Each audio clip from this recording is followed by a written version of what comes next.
What will you offer, great warrior of all? To know the art, your destiny to unfold. I offer you my sword, and my wisdom untold, and a promise of fealty, with courage to behold. I do not care for pledges so bold. Give me what I want, and your fate I shall mold. O wise spirit of ages long gone, then I offer you my heart, and my obedience alone. Welcome, O hermit, and sit on this throne. The way of no ways, await your fall. Hello everyone, I'm the Holy Hermit, and I welcome you all to another video of mine. I've got a question for you. Is there such a thing that is better than being able to absorb all that damage and survive on high monster powers? In this video we'll try and answer this very question, so without further ado I bring to you another monk build that tries to answer this very question. So here we begin. Monks are quick and agile characters that take pride in evading attacks altogether. That principle will be looked at into this video in more depth when we look at our new build today called the Evasion build for monks for Monster Power 10.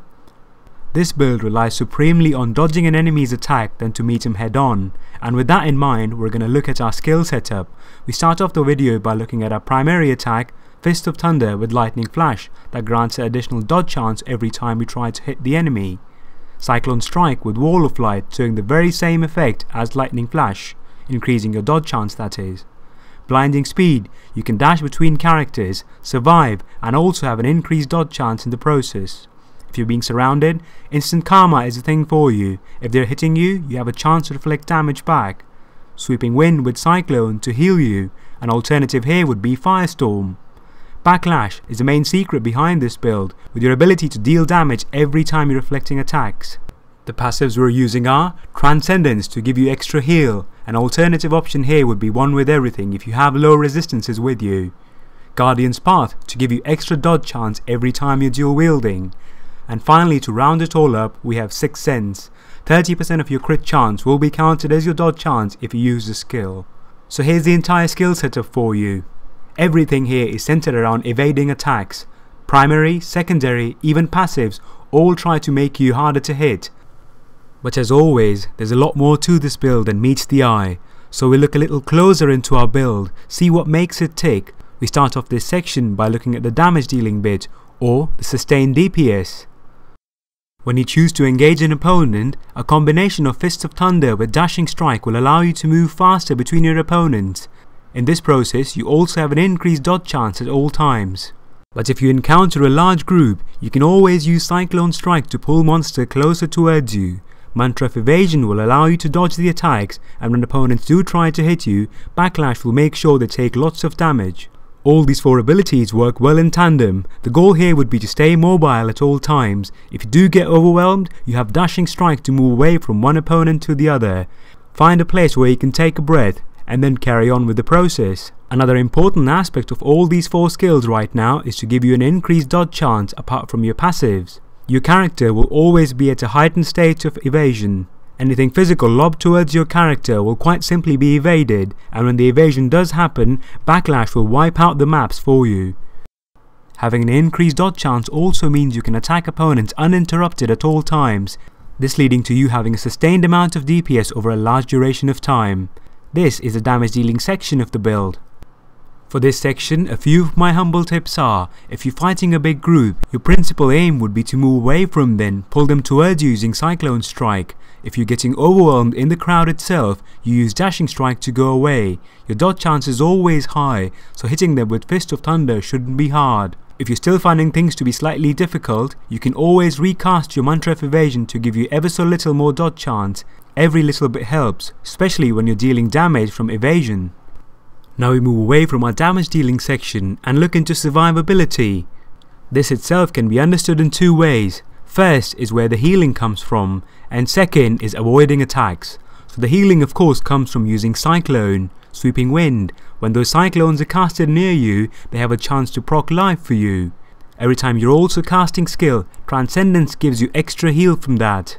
When things are getting too tough, Serenity also helps you to survive. You're invincible during this process and you can deal damage, which in turn returns life to you. A little change you can make for yourself in this section would be to replace instant karma with peaceful repose to get extra bit of heal if that is something you desire dearly.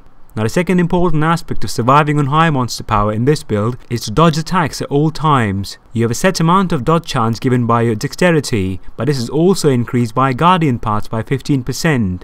The higher amount of critical hit chance you have, the more you will be able to evade attacks using Sixth Sense. And finally, evasion also serves the basic purpose of giving you increased dodge chance, taking the net total in my case to be around 70%.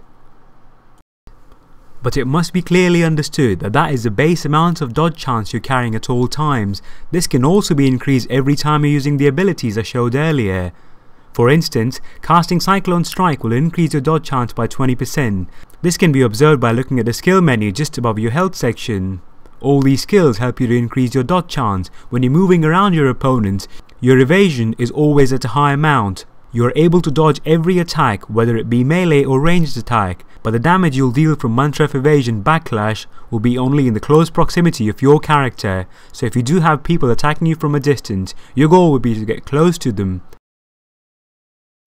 With all those countless builds out there that work very well on their own, this build does find a unique place in Diablo universe, especially for monks, as it proves out to be a unique build for the character itself. Both aspects of this build, whether it be dealing damage or survival, comes from dodge alone, something that is sacred to Monk himself. The idea for a true monk always is to avoid attacks rather than being hit, flowing like water, the art of no art, the way of no ways. Monk is a master of them all, and here is the build to prove it so.